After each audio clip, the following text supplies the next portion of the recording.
You ever wrestled? I'm not talking about, WWE Hulk Hogan's Hulkamania, slap into a Slim Jim kind of Macho Man or Roddy Piper, all those great wrestlers of the 80s with their monikers and their crazy suits. No, I'm talking about a different kind of wrestling, and maybe one that's really prominent now. Wrestling with a relationship of somebody you've loved, who you're on the outs with, maybe because of something you've done, something you've said. Wrestling with a family member who you haven't spoken with a friend who, butted heads with you over something, defriended you, whatever it may be. Jacob has been wrestling. He's been wrestling even before the figure of the angel of God comes that night by the river Jabbok, as he's awaiting the next day to meet his brother Esau, who he hasn't seen in years, who he's cheated out of his birthright and tricked out of his blessing, duped his old man. You know the story, dressing up in sheepskin and giving his brother a bowl of soup when he's out been hunting and come back empty-handed, and he's hungry and he's starving. And Jacob, always the opportunist. Bible never castigates him for the things he's done, but Esau sure hates him and wants him dead. He hates him. These brothers now hate each other. And so now all the chips are down. And the night before Jacob's going to go meet him, with now his wives and his children and his servants, he's done well for himself. But he knows Esau's brought 400 guys, armed. This doesn't sound like the welcome wagon and the little gift basket. Welcome to the neighborhood, Jacob. Glad to have you back. No, this sounds like retribution. This sounds like, I want some blood. I want to take out of your hide what you took from me. And we're at a time when neighbors have stopped talking to neighbors. Republicans has labeled Democrats, Democrats have labeled the Republicans, conservatives and liberals, and Fox News and MSNBC, and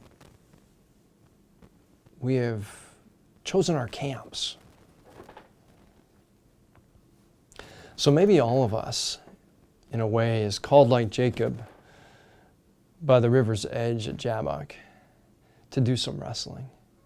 Because it's human tendency to label our brother and sister and just say they're just this way, one dimension.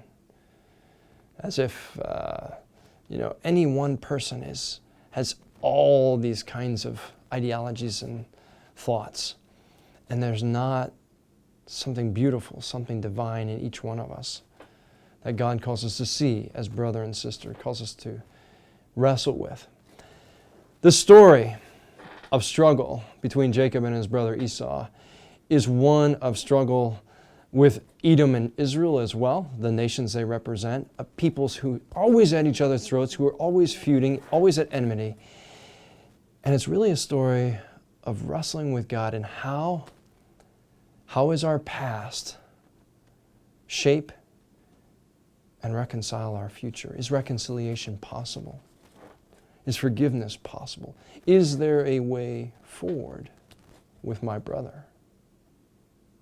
Jacob doesn't think so, even after a night of wrestling with God. And by the way, the wrestling, if you remember, God touches his hip socket. In the wrestling, there's pain.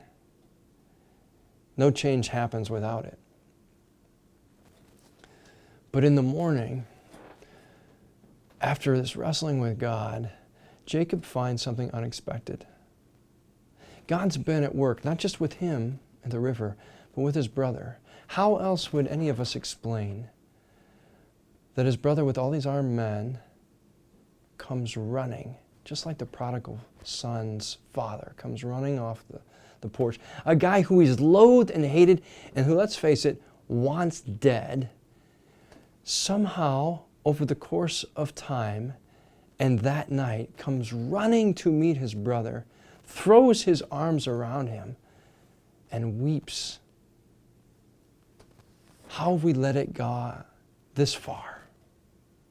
How have we let this get away from ourselves so much? Stop talking, stop seeing each other so much hatred and time that we haven't been able to see anything redeemable in each other. Paul and Christ call us salt and light, call us those who should be ambassadors for Christ, to be the energy to reconcile with the world. It is the work of the cross which reconciles us to God. So if we are to follow the one who died on it, in places of struggle, human struggle, are we willing to be tools to reconcile each other? To take the first step,